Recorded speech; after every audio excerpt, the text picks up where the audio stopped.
कि राहु केतु की एक तरफ सारे ग्रह को आना वो एक योग है, उसके क्या बेनिफिट्स है, क्या रीजन है, हम डिटेल में समझेंगे। तो इस तरह से सारे कॉम्बिनेशन जो है 12 स्थान के राहु केतु के वो अलग अलग फल देते हैं। तो एक तरफ वो राजयोग का फल दे रहा है कंबाइन में, और एक तरफ वो पर्सनली नीच राशि में बैठा है उसका नेगेटिव फल भी दे रहा है। तो आपको वो सारी चीजें समझना जरूरी है। मतलब फर्स्ट हाउस अगर हम कुंभ को गिने तो राहु कुंभ में है अभी, तो वहां से लेकर केतु सिंह में है, लियो में, तो वो फर्स्ट हाउस और सेवंथ हाउस वाला होगा। फिर हम आगे बढ़ेंगे कि मीन के लिए तो वो बदल जाएगा, फिर मेष के लिए तो वो बदल जाएगा। तो हम उसका डिटेलिंग करेंगे इस बार कि आपको क्या लाभ होगा, इस राजयोग का क्या फल मिलेगा। देखिए हम शांति से चीजें जानेंगे समझेंगे। नमस्ते, आप सभी का स्वागत है मेरे इस चैनल में चिराग एस्ट्रोलॉजी। और हम बहुत इंपॉर्टेंट टॉपिक पे आज बात करेंगे जो आपके लिए बहुत ज़रूरी है समझना, जानना। और इस पर मैंने बहुत पहले भी वीडियोज़ बनाए हैं। टॉपिक का नाम लेने से पहले मैं ये कहूँगा कि अगर आप चैनल पे नए हैं तो सब्सक्राइब कीजिए, बेल आइकन ज़रूर दबाएं ताकि आपको तुरंत नोटिफिकेशन मिले और आप सबको लाभ हो। और आप सबको लाभ होगा तो मुझे खुशी होगी। देखिए एक बहुत ही जाना माना विषय है और सब लोग उससे डरते हैं, उसको जानकर डर लगता है। अगर आपकी कुंडली में है तो आप डरते हैं, लेकिन जब आपके यहाँ संतान प्राप्ति होती है और बच्चों की कुंडली में जब ये दोष आता है या ये योग आता है तो आपको और डर लगता है। आप पूछते हैं कि अरे इसका क्या विधान करें, क्या होगा, ये क्या हमें जीवन भर परेशान करेगा। तो ऐसा क्या है इसमें, उसको जानने समझने की कोशिश करेंगे। देखिए उस योग का नाम है, उस दोष का नाम है काल सर्प दोष, काल सर्प योग। मैं अगर आपको जो भी एक्सपीरियंस मैंने इतने बहुत सारे साल में कुंडलियों के अध्ययन से, ज्योतिष विद्या के अध्ययन से किया है, तो ऐसा कोई योग या दोष हमारे एस्ट्रोलॉजी में नहीं है। ऐसा कोई योग काल सर्प नाम का हमारे किसी भी शास्त्र में, जैसे पराशर मुनि ने या जो भी है हमारे लिखे हुए शास्त्र, उसमें कहीं भी उल्लेख नहीं है, उसका कोई बात नहीं है। लेकिन ये एक मॉडर्न वे में इसको बनाया गया है, इसको प्रेजेंट किया गया है। और उसमें क्या होता है, पहले तो उसको मैं उसको योग कहता हूँ, दोष नहीं कहता हूँ, क्योंकि ये काल सर्प तो आपने उसका नाम दिया है कि राहु, उसमें होता क्या है पहले समझ लेते हैं। देखिए हम शांति से चीज़ें जानेंगे समझेंगे। आपको अपनी कुंडली भी पता होनी चाहिए। कुंडली कैसे देखें, मेरा एक वीडियो है, लाखों लोगों ने देखा है। आपने भी नहीं पता है आपकी कुंडली तो वो देखिए, सिर्फ फर्स्ट पार्ट मैंने ड्रॉ करके बताया, आपको समझ में आ जाएगा। हम शांति से बात करते हैं, चीज़ों को समझने की कोशिश करते हैं। एस्ट्रोलॉजी क्या है, बेनिफिट कैसे उसका ले, हम जीवन में उसको कैसे उतारे, उसके लिए बनाया गया है पूरा शास्त्र, और जीवन को हम कैसे सुधार पाएँ। तो यहाँ पर देखिए राहु और केतु, ये जो दो ग्रह हैं उसकी किसी एक तरफ अगर हम उसको एक एक्सिस के रूप में समझे तो राहु केतु में कुंडली के 12 स्थान होते हैं और राहु केतु हमेशा एक दूसरे के सामने होते हैं, ऑपोजिट होते हैं।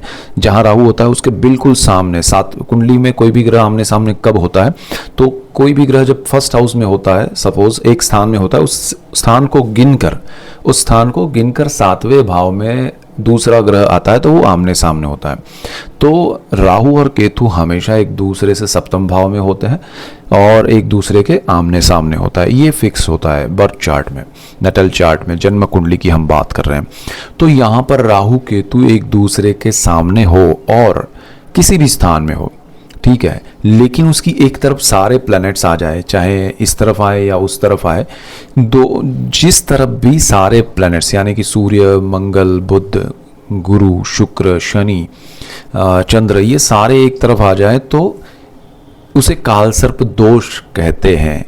लेकिन वो ये योग है कि राहु केतु की एक तरफ सारे ग्रह को आना, वो एक योग है। उसके क्या बेनिफिट्स है, क्या रीजंस है, हम डिटेल में समझेंगे।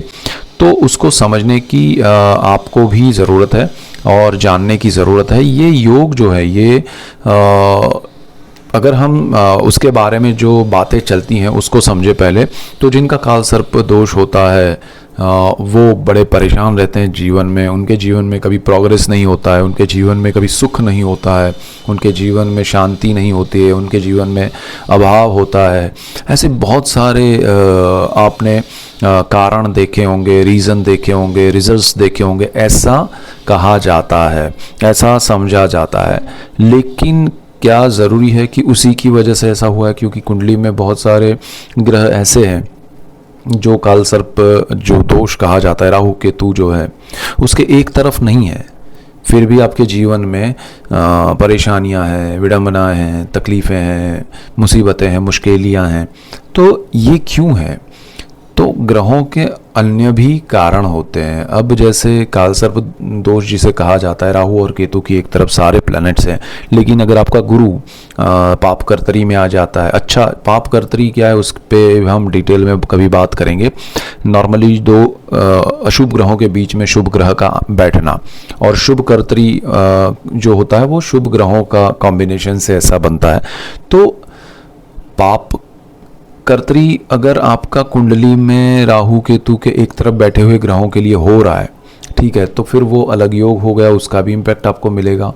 अच्छा, आपकी कुंडली में एक तरफ बैठे हुए ग्रह में नीच ग्रह है कोई, उसी एक तरफ बैठे हुए, तो राहु केतु के एक तरफ बैठ जाना कोई बड़ा नेगेटिव योग नहीं है, काल सर्प दोष नहीं है, और उसके कोई बड़े नेगेटिव रीजंस या रिजल्ट्स ऐसे नहीं मिलते हैं। होता क्या है उसको भी हम समझेंगे, लेकिन पहले तो ये दिमाग से निकाल दीजिए, ये डर को निकाल दीजिए कि काल सर्प दोष है, मेरे जीवन में कुछ हो ही नहीं रहा है बिकॉज ऑफ काल सर्प दोष। ऐसा नहीं है। राहु और केतु की एक तरफ बैठे हुए सारे ग्रह, जब शास्त्र लिखे गए उसमें बहुत सारे राजयोग बताए गए, उसमें जब कोई ग्रह 1 से 7 भाव में सारे ग्रह बैठे हैं आपकी कुंडली में, तो वो सारे ग्रह भी एक राजयोग करते हैं जब एक तरफ बैठते हैं। तो उसमें अगर राजयोग तो ऐसे बताए गए हैं और हमने देखे भी हैं कि आपकी कुंडली में 4 ग्रह एक साथ है, 5 ग्रह एक साथ है, 6 ग्रह, 7 ग्रह एक साथ है, और या तो फिर सारे ग्रह एक एक स्थान को छोड़ के एक एक स्थान में है, एक एक स्थान में, मतलब एक स्थान में एक ग्रह, दूसरे में दूसरा, तीसरे में, ऐसे 7 ग्रह अलग अलग बैठ गए हैं 9 में से, तो भी आपका राजयोग बन जाता है। तो काल सर्प दोष में तो अच्छे अच्छे राजयोग बनते हुए मैंने देखे हैं, और जिनका ये योग होता है जहां राहु केतु की एक तरफ सारे ग्रह आ जाते हैं, तो वहां पर आपका कुंडली में ऐसे राजयोग बनते हैं कि सर्टेन एज तक वो आपको फल नहीं दे पाते हैं, लेकिन जैसे ही एक एज आपका क्रॉस होता है, वो एज होता है नियर बाय 26, 27, 28, ये जो साल है जिनकी कुंडली में ऐसा योग हो कि भाई राहु केतु एक तरफ है, राहु केतु की एक तरफ सारे प्लैनेट्स हैं, चाहे वो मीड में ऊपर नीचे हो, साइड में हो, किसी भी, हाँ उसको भी हम डिटेल में बात करते हैं। तो वो किसी भी स्थान में हो राहु केतु और उसके एक साइड सारे ग्रह हैं, तो आपका ये जो राजयोग है वो बहुत बड़ा फल देता है 26, 27, 28 के आसपास। आपके जीवन में बहुत बड़े टर्निंग पॉइंट्स आते हैं। आप कमेंट्स में लिखिएगा जिनका भी ऐसा योग बन रहा है और उनके जीवन में इस एज के हिसाब से, एज में आपका उम्र का 26, 27, 28 साल के आसपास क्या टर्निंग पॉइंट आया था। किसी की लाइफ में जॉब लग सकती है, बिजनेस शुरू हो सकता है, शादी हो सकती है, घर बस सकता है, जो आपका मतलब एक टर्निंग पॉइंट होगा लाइफ का, वो उस टाइम में बना होगा। दूसरी चीज़ क्या है कि आपका ये जो योग है यहाँ पर अब स्थान के हिसाब से, जैसे किसी का राहु फर्स्ट हाउस में है तो केतु सप्तम भाव में रहेगा। अब उसकी एक तरफ सारे ग्रह हैं, यानी कि 7वें भाव से पहले भाव तक, या फिर पहले भाव से 7वें भाव तक सारे ग्रह इस तरफ हैं या इस तरफ है, तो वो राजयोग बदल जाता है। या फिर आपका राहु सेकंड हाउस में है, केतु अष्टम भाव में है, तब ये थोड़ा स्लैंट हो जाता है सारे ग्रहों का, या तो इस तरफ होना या इस तरफ होना, तो वो राजयोग आपको अलग फल देता है। तो इस तरह से सारे कॉम्बिनेशंस जो है 12 स्थान के राहु केतु के, वो अलग अलग फल देते हैं। अब किसी को राजयोग का ये फल मिलेगा कि आपको जॉब में बड़ा प्रमोशन या नया जॉब सरकारी आपने सोचा ही नहीं है, आप बैठे हैं शांति से कि जीवन में कुछ हो ही नहीं रहा है, और सर्टेन एज पे वो योग आपको फल देता है, सर्टेन टाइम पे आपको वो फल देता है। ऐसे बहुत सारे उसके टाइमिंग्स है ये योग के। ऐसा नहीं कि 26, 27, 28 में हो गया उसके बाद कुछ नहीं, उसके बाद भी बहुत बार ये राजयोग आपको फल देता रहता रहता है जब जब आपकी कुंडली में उन ऊपर एक साइड रहे ग्रहों की कॉम्बिनेशन वाइज कोई ऐसी स्थिति आती है कि जहाँ वो बहुत अच्छा योग कर रहे हैं। सपोज राहु और केतु के एक तरफ जो ग्रह बैठे हैं उसमें गुरु मंगल का लक्ष्मी योग है, चंद्र मंगल का गज केसरी योग है, ठीक है, चंद्र मंगल गुरु किसी की कुंडली में एक साथ वहाँ बैठे हैं, तो उनकी दशा अंतरदशा प्रत्यांतर दशा में उस टाइम पे किसी भी एज में, मतलब वो आफ्टर 26-7 वो किसी भी एज में हो, उसका राजयोग का फल मिल जाता है, उनको बड़ा फल मिलता है, सडन मिलता है। उन्होंने सोचा ही नहीं है कि मुझे ऐसा कुछ करना है। आप कभी कभी होता है ना जीवन में कि आप बहुत प्रयास कर रहे हैं, कुछ हो ही नहीं रहा है, लेकिन अचानक से ऐसा कुछ होता है कि आप सोच में पड़ते हैं कि यार ज़िंदगी भर मैं यहाँ पर बहुत मजदूरी करता रहा, मेहनत करता रहा, कुछ नहीं हुआ और अब छोड़ दिया तो सामने से हुआ। तो ये योग काम करते हैं।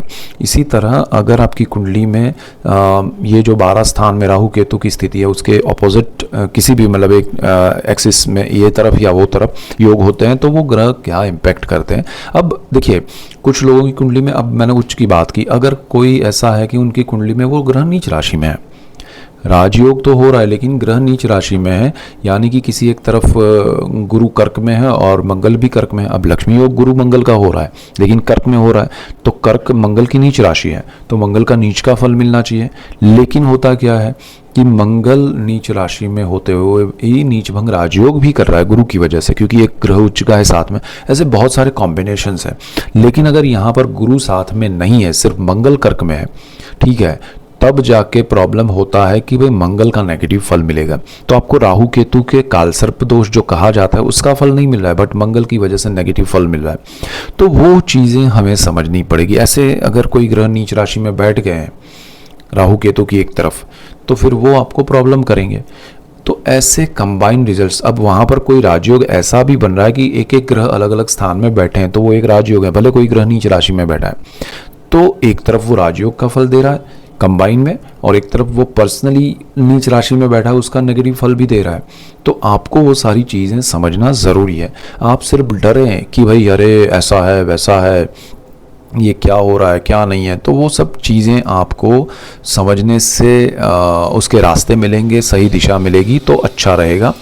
और दूसरी एक बात मैं कहूँगा कि आपको अभी का समय अगर आप देखें, राइट नाउ करंट टाइम जो चल रहा है उसमें, तो कालसर्प दोष जिसे आप कहते हैं या जिससे आप डरते हैं वो बना हुआ है। मतलब राहु केतु की एक तरफ सारे ग्रह चल रहे हैं और जब तक 1 अगस्त को वीनस का ट्रांजिट नहीं होगा ये दोष चलता रहेगा, ये योग चलता रहेगा। तो आपको जो भी बच्चे ये समय में जन्म लेंगे तो उनके लिए राहु केतु के एक तरफ ही सारे प्लैनेट्स आएंगे, तो वो दोष जो है, वो योग जो है वो आपको परेशान करता रहेगा। तो राहु केतु की एक तरफ अभी जो समय चल रहा है, जो योग चल रहा है का जिसे काल सर्प दोष कहते हैं, वो हर राशि और लग्न के लिए क्या होगा। जैसे मैंने कहा कि 1st हाउस में राहु है, 7th में केतु है, 2nd में है राहु, 7th 8th में केतु है, तो वो हर राशि के लिए बदल जाएगा। यानी कि राहु अगर कुंभ में है, मतलब 1st हाउस अगर हम कुंभ को गिने तो राहु कुंभ में है अभी, तो वहाँ से लेके केतु सिंह में है, लियो में, तो वो 1st हाउस और 7th हाउस वाला होगा। फिर हम आगे बढ़ेंगे कि मीन के लिए तो वो बदल जाएगा, फिर मेष के लिए तो वो बदल जाएगा। तो हम उसका डिटेलिंग करेंगे इस बार कि आपको क्या लाभ होगा, इस राजयोग का क्या फल मिलेगा, कब मिलेगा और उसमें क्यों मिलेगा, वो सारा डिटेल में हम नेक्स्ट वीडियो में देखेंगे। इसको पहले आप समझिए, जानिए और इसमें कमेंट्स ज़रूर कीजिएगा कि आपको ये जानकारी डिटेल में चाहिए या नहीं, क्योंकि मैं हर चीज़ में देखता हूँ कि रिस्पॉन्स अच्छा मिल रहा है तो ठीक है, अदरवाइज मैं आगे बढ़ जाता हूँ और हर कोई ये करता है। लेकिन अगर आपको इसमें कुछ लाभ मिल सकता है, आपको कुछ जानकारी मिल सकती है, आपको अच्छा लगता है, तो मैं इसमें डिटेलिंग करूंगा। और ऐसे बहुत सारे टॉपिक्स हैं, हम उसको समझने की कोशिश करेंगे, जानने की कोशिश करेंगे और हमारे डर को भगाने की कोशिश करेंगे।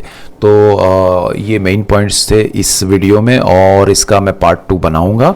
आपके ये करंट सिनारियो में अभी जो चल रहा है उसमें क्या इफेक्ट होंगे और उसको हम समझेंगे। आपके पर्सनल चार्ट में भी अगर किसी का बर्थ हुआ है 25 साल 50 साल पहले, तो भी उनके कुंडली में अगर ये योग है राहु केतु की एक तरफ वाला, तो वो क्या इफेक्ट कर रहा है वो भी आपको साथ में पैरेलल समझ में आएगा, तो मज़ा आएगा। सो चैनल पे नए हैं तो सब्सक्राइब कीजिए, बेल आइकन ज़रूर दबाएं और लाइक कीजिए, शेयर कीजिए, ताकि आपको सबको, दूसरों को भी लाभ हो, और आप सबको लाभ होगा तो मुझे खुशी होगी। So that's it for today, keep watching Chirag astrology. Thank you for watching, God bless you and good bye, thank you.